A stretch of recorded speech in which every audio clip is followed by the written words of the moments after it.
Nah, ayat-ayat ini berbicara tentang iman dari Nabi Habakuk. Ya. Meskipun kelihatannya tak ada hal yang menghibur tidak hidup ini, tapi kita tidak akan putus asa dan kehilangan pengharapan. Kita tetap akan percaya ya dan bersuka cita di dalam Tuhan. Ayat ke-16. Ketika aku mendengarnya, mendengar apa yang dimaksudkan ini? Dan ini tentu mendengar tentang hal yang sudah kita baca ya di dalam 3 pasal sebelumnya. Pertama-tama itu tentang penghukuman yang akan menimpa orang Israel, ya kerajaan Yehuda, yang begitu buruk ditindas oleh bangsa Babilonia yang begitu kuat pada masa tersebut. Kemudian dia juga mendengar tentang penghukuman Tuhan terhadap bangsa Babilonia ini. Nah, itu di ayat pertama sampai 15 dari pasal yang ketiga. Ya, Tuhan yang begitu dahsyat, dia akan datang dan menghukum Babilonia, akan datang dan membinasakan Yerusalem. Nah, dia bilang ketika aku mendengarnya, apa yang dia rasakan? Nah, itu adalah peristiwa yang begitu besar. Ya, seorang itu akan menjadi lemas ya, ketika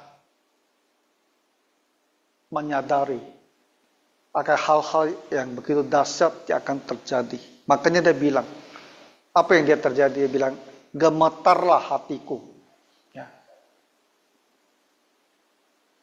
Mendengar bunyinya, menggigillah bibirku.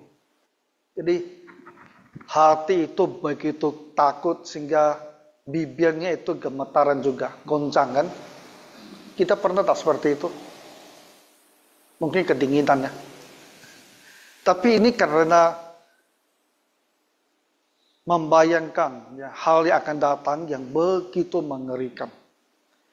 Kalau dia bilang tulang-tulangnya ya, seakan-akan kemasukan sengal. Sengal itu adalah apa? Kaku ya, kekakuan gitu. Jadi tulang-tulangnya seperti tidak bisa bergerak. Dan aku gemetar di tempat aku berdiri. Jadi Habakuk dia menggambarkan dan menceritakan bagaimana pengetahuan yang berkedasan itu sampai begitu mempengaruhi tubuhnya. Ya. Apa yang ada di pikiran itu seolah-olah tak sanggup dia terima, tak sanggup dia hadapi, sehingga tubuhnya itu goncang.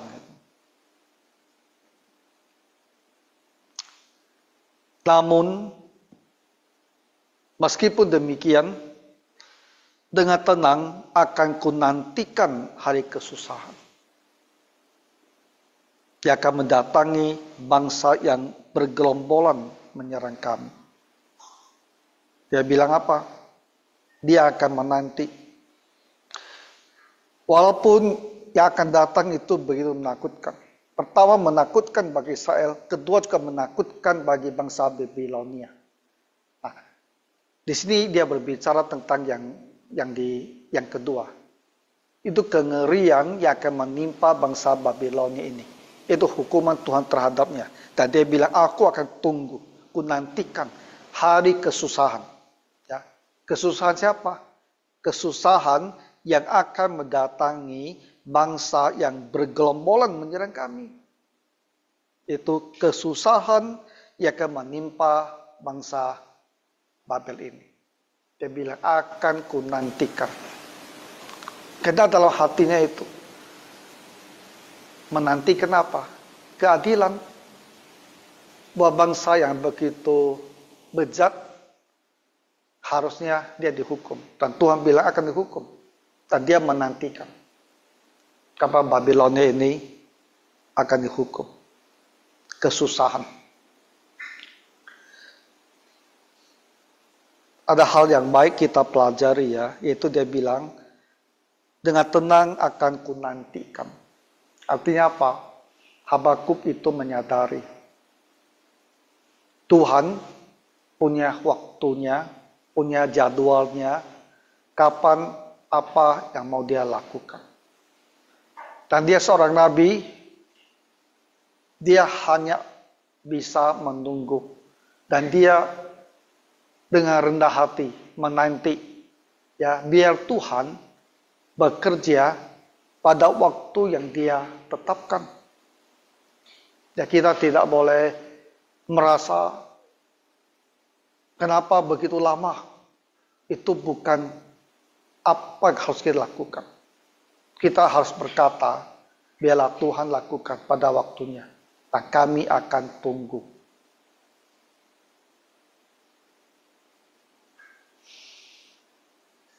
Dalam segala hal ada waktu Tuhan.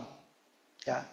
Jadi bagi kita orang Kristen, menanti itu adalah hal yang juga perlu kita pelajari. Ya.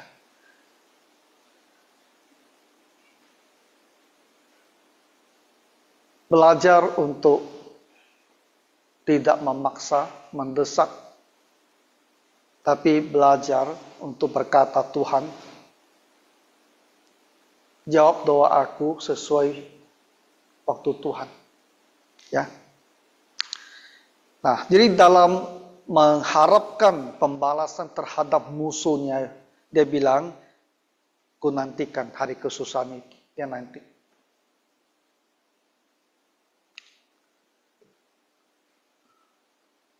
Setelah Habakuk berkata demikian,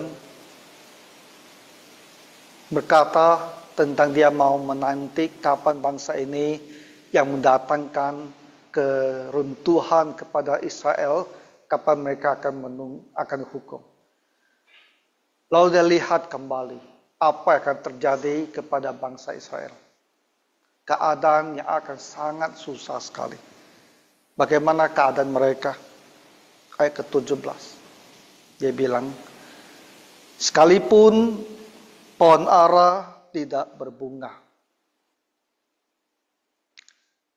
pohon anggur tidak berbuah, hasil pohon zaitun mengecewakan, sekalipun ladang-ladang tidak menghasilkan bahan makanan, kambing domba terhalau dari kurungan, dan tidak ada lembu sapi dalam kandang.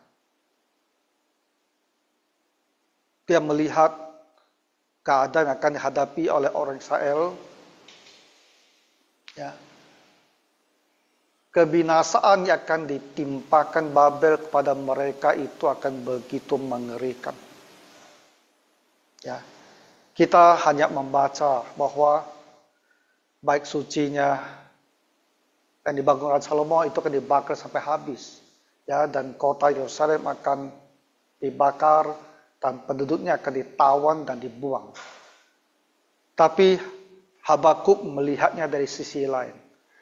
Dia melihatnya bagaimana kondisi negeri mereka yang porak-poranda, ya. Perkebunan mereka yang hancur, peternakan mereka juga yang hancur, ya. Pohon ara tak lagi berbunga, pohon anggur pun tak berbuah lagi, dan pohon zaitun pun mengecewakan. Ladang-ladang tidak lagi menghasilkan bahan makanan. Dan jelas kita ketahui pada masa tersebut tidak ada paceklik ya yang disebabkan oleh hawa panas. Jadi ini sangat mungkin berbicara ya tentang negeri itu yang hancur ya karena perang, karena peperangan. Ya. Jadi ladang dan kebun mereka semua begitu rusak sehingga tak bisa lagi menghasilkan ya produk agraris ini. Bahkan kambing domba terhalau dari kurungan dan tidak ada lembu sapi dalam kandang. Peternakan mereka juga hancur. Ini berarti apa? Berarti kelaparan, ya, kelaparan, kemiskinan, ya, dan kehancuran negeri mereka.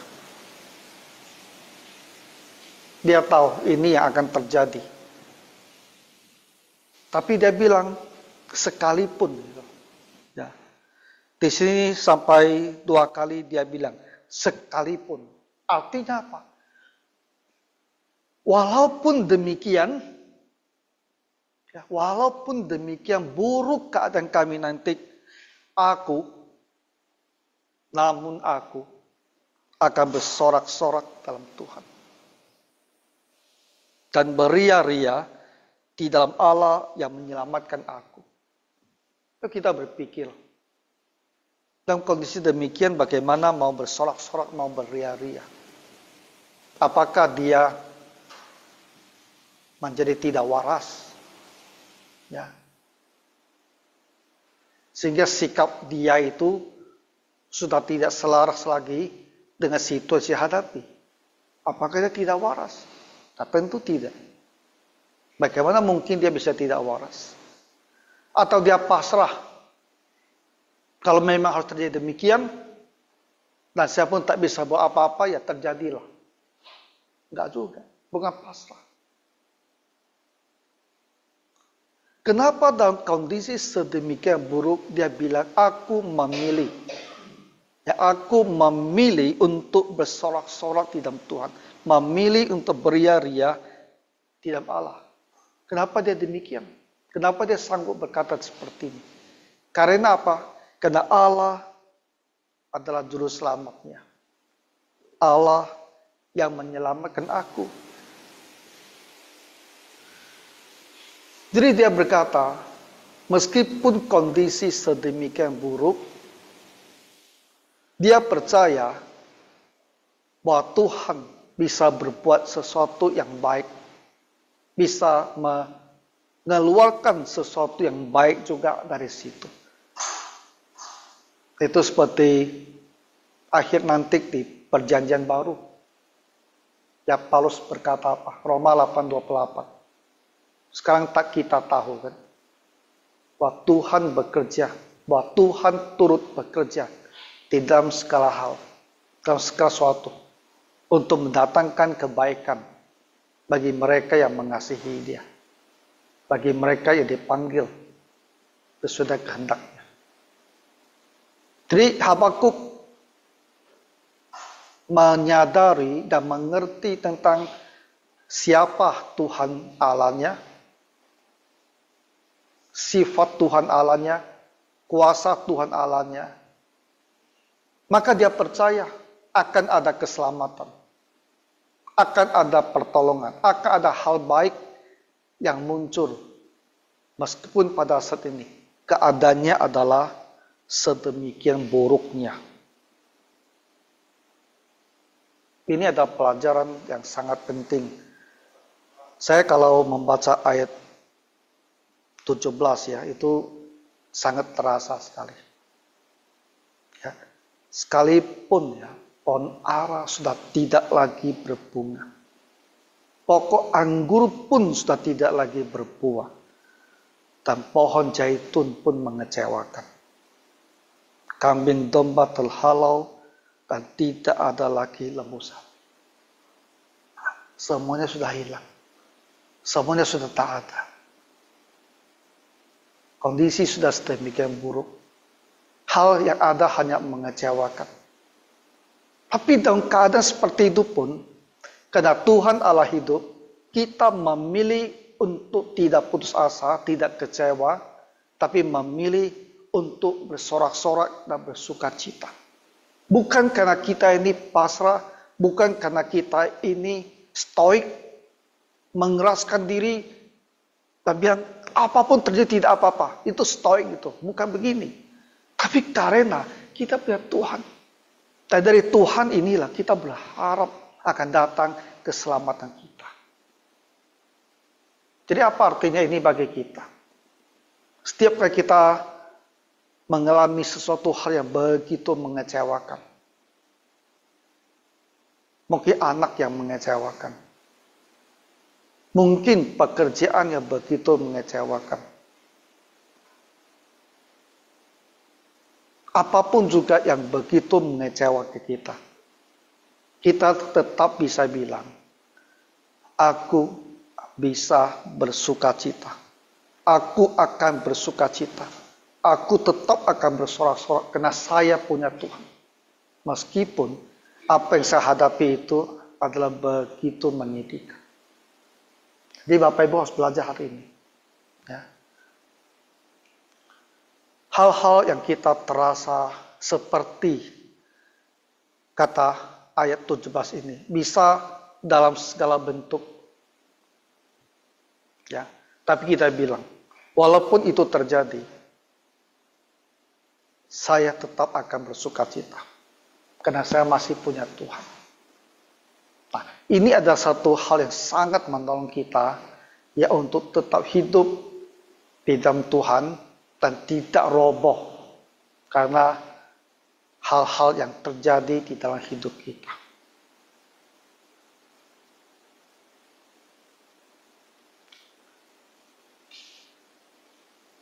Allah Tuhanku itu kekuatanku. Ya. Karena kita masih mempunyai Allah dan Dia itulah sumber kekuatan kita. Ia membuat kakiku seperti kaki rusa, membiarkan aku berjejak di bukit-bukitku. Kenapa dia bicara seperti ini? Kenapa dia sebut tentang rusa? Karena rusa itu lincah, sangat bebas bergerak, sangat cepat bergerak. Jadi walaupun keadaan sedemikian buruk, Habakuk bilang, karena Tuhan ada kekuatanku, maka aku tetap bisa seolah seperti rusa ini. Masih bisa bergerak lincah, bisa berada di bukit-bukit yang tinggi, bahasa kiasan, bisa menghadapi tantangan yang berat. Saya masih bisa. Di tengah-tengah tantangan berat ini, aku masih bisa seperti rusa dengan lincah, ya, mengatasi semua tantangan berat ini. Karena Tuhan adalah kekuatanku. Nah, jadi inilah gambaran iman. Seseorang dalam kondisi yang dialami seperti ini, tapi masih mempunyai keyakinan seperti ini, nah itulah buktinya dia itu beriman. Nah, jadi kita sebagai orang Kristen, ya kita juga meneladani ya iman Habakuk ini. Kita tak bisa terlepas ya dari waktu ke waktu dengan hal-hal yang bisa dikatakan seperti ayat 17 tadi. Bahasanya gitu, kiasannya. Tapi di waktu seperti itulah kita akan bilang, Tuhan dan kekuatanku, aku akan seperti rusa. Seperti rusa yang bisa berjejak di bukit-bukit yang tinggi. Tantangan yang datang, itu akan bisa saya lewati dengan kekuatan dari Tuhan. Boleh ya? Jadi kiranya Tuhan menolong kita, pendek saja malam hari ini ya. Ya kemarin ada yang bilang sama saya, jangan sekotbah 1 jam. Jangan 1 jam dan selalu kita mau berdoa. Oke, mari kita berdoa. Bapa Surgawi, ajarilah kami Tuhan dari iman Habakuk ini. Supaya kami juga bisa memilih untuk bersukacita di saat hati kami hancur dan kecewa. Karena kami tahu Tuhan adalah penolong kami. Dan Engkau akan menyelamatkan kami. Dalam nama Tuhan Yesus kami berdoa. Amin.